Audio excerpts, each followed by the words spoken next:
Good morning, 4:37, checking farm news now. USDA made it official yesterday. The Bear Poultry Farm east of Hawley, Minnesota, Valley News Live has learned that test results have confirmed avian flu there. Farm is continuing to work with the Minnesota Board of Animal Health, and today will do trial work by running tests on methods to depopulate the chickens.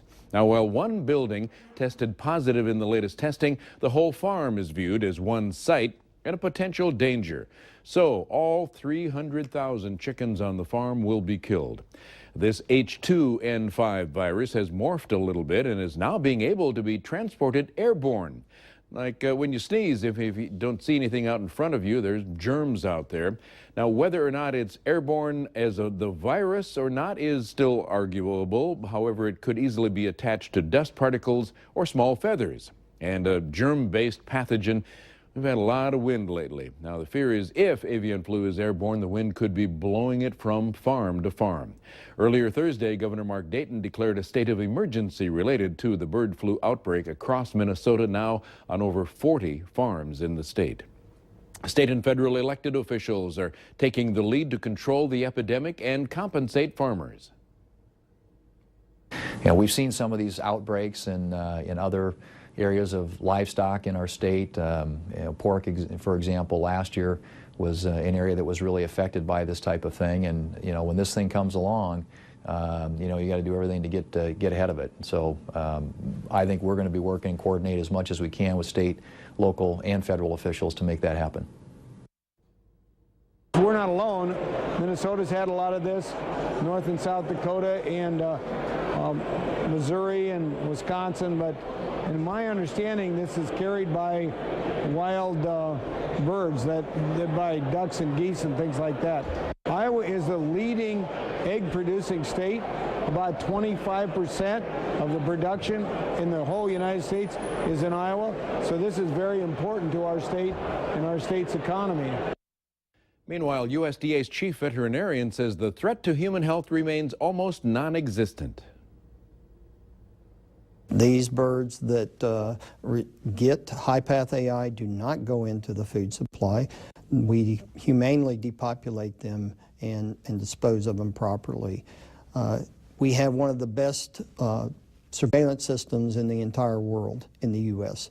We run millions of tests every year throughout the country on our poultry to ensure that we're free of high-path AI, for that matter, low-path AI.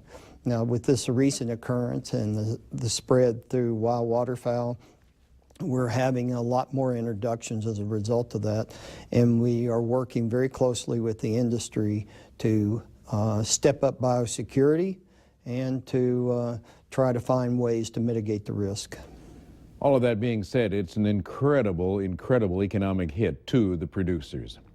The horse slaughter issue back before Congress, and this time it's another attempt to prevent it. Congressman Frank Ginta of New Hampshire and Jan Schakowsky of Illinois introduced the SAFE Act, Safeguard American Food Exports Act of 2015. The legislation would not only prevent any slaughter of horses in the U.S., and it would also make transporting horses outside of the U.S. for slaughter illegal. Ginta says slaughtering horses for human consumption is against the standards and principles of Americans.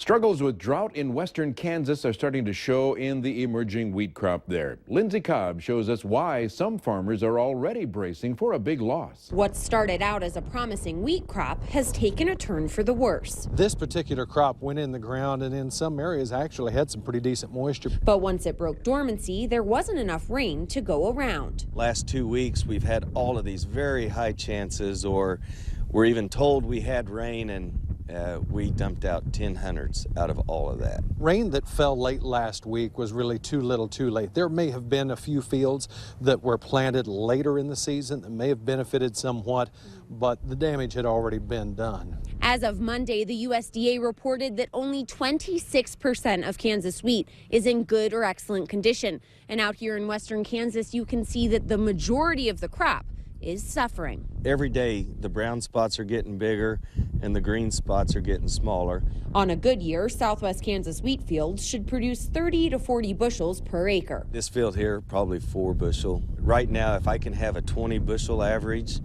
I'm going to be jumping for joy. because I just don't see it. It's mentally devastating to be able to start out with a good start and then before it even comes to maturity, realizing that there's not going to be another paycheck this year. Many farmers have started making calls to insurance agents to prepare for the loss, but that doesn't necessarily mean they've given up. There's always hope. I mean, rain makes grain, and it's amazing how the wheat can sit there and hold on. Meanwhile, we are getting some blessed rain this morning. First in quite a while, and we'll take a break, come back and check the radar and the forecast right after the break.